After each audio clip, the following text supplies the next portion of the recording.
C'est dans le nord-est du continent africain que nous allons effectuer ce voyage vraiment hors du temps. L'Érythrée est un petit pays peu connu, à l'histoire tourmentée.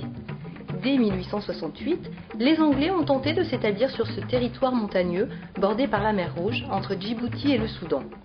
Mais ce sont les Italiens qui s'y sont installés durablement à partir de 1885. Déclarée officiellement colonie italienne en 1890, l'Érythrée fut rapidement dotée d'une ligne de chemin de fer longue de 118 km, véritable chef-d'œuvre de génie civil.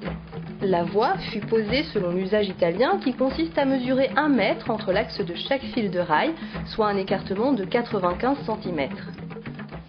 Le rail partit du port de Massawa sur la mer Rouge pour atteindre Mayasal en 1901, Ginda en 1904, Néphazit en 1910 et enfin Asmara, la capitale de la colonie, en 1911.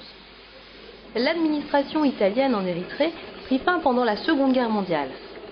Dès 1941, ce territoire fut occupé par les Anglais, qui en remirent en 1953 la souveraineté au puissant empire voisin, l'Éthiopie. Mais quelques années plus tard, les Érythréens se soulevèrent et entamèrent une guérilla qui allait durer une trentaine d'années. Après la chute de l'empereur Haïlé Sélassié, la lutte se poursuivit contre le nouveau régime militaire éthiopien et c'est au cours de cette période troublée, en 1975, que le chemin de fer cessa de fonctionner. L'Érythrée a enfin obtenu son indépendance en 1991. Aussitôt, le nouveau gouvernement a classé la reconstruction du chemin de fer comme une priorité nationale. Des milliers d'hommes ont été engagés pour récupérer les matériaux, rétablir la continuité de la plateforme et reposer la voie ferrée. Des retraités âgés de plus de 70 et même 80 ans ont repris le chemin de l'atelier pour remettre en état les machines et les voitures avec l'outillage de l'époque et sans aucune aide étrangère. Ce pari hors du commun a porté ses fruits puisque le train a été remis en service entre le port et la ville de Massawa en 1995.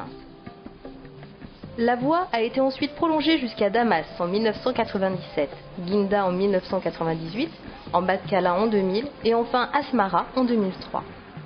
Depuis sa résurrection, le chemin de fer érythréen assure des transports occasionnels de voyageurs et de marchandises en attendant des crédits qui permettront d'acquérir des véhicules plus modernes pour assurer une desserte régulière.